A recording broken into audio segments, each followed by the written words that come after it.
एक समय की बात है, नर्मदा नदी के पास कंचनवटी नामक स्थान था। नदी के पश्चिम दिशा में मरुभूमि थे। वहाँ विशाल पाकड़ का एक पेड़ था। पेड़ पर चील रहती थी। पाकड़ के नीचे एक खोखर था जिसमें सियारिन रहती थी। चील सियारिन दोनों दोस्त थे।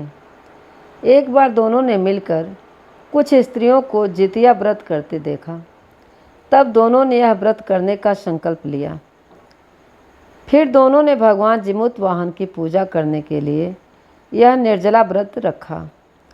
उसी दिन गांव में एक बड़े व्यापारी की मृत्यु हो गई और व्यापारी का दाह संस्कार उसी मरुस्थल पर किया गया। दिन बीतने के बाद जब रात हुई तब वहाँ मौसम खराब हो गया। बादल गरजने लगे, बिजली चमकने लगी। वहाँ पर बड़ा तूफान आ गया। अब सियारिन को भूख लगने लगी। मुर्दा देखकर वह खुद को रोक नहीं पाई और व्यापारी का शरीर खा लिया। उसका व्रत टूट गया। पर चील ने संयम रखा, नियम से अगले दिन पारण किया। फिर अगले जन्म में दोनों सहेलियों ने एक ब्राह्मण के घर में जन्म लिया। चील बड़ी बहन बनी। उसका नाम शीलावती रखा गया। उसकी शादी बुद्धसेन के साथ हुई। सियारिन छोटी बहन के रूप में जन्मी। उसका नाम कपूरवती रखा गया। उसकी शादी नगर के राजा मलयकेत से हुई। अब कपूरवती कंचनवटी की रानी बन गई। जितवाहन की कृपा से शीलवती के 7 पुत्र हुए। कपूरवती के भी 7 पुत्र हुए, पर 7 पुत्र जन्म लेते ही मर जाते थे। ये 7 पुत्र बड़े हो गए।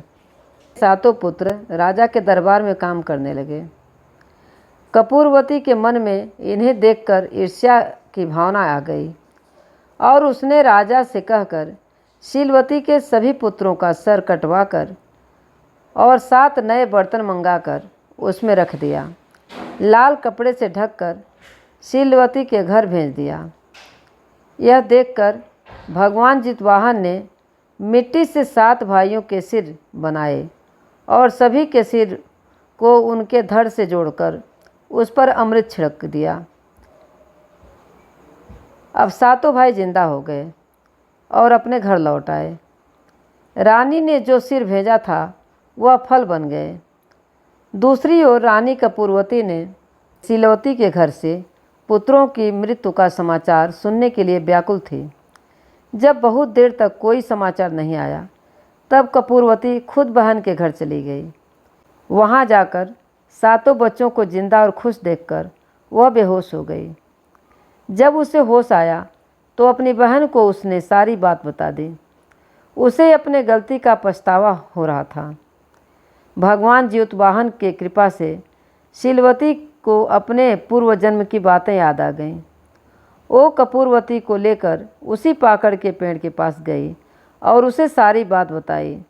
कपूरवती ने भी जितिया व्रत किया और नियम से दूसरे दिन पारण किया।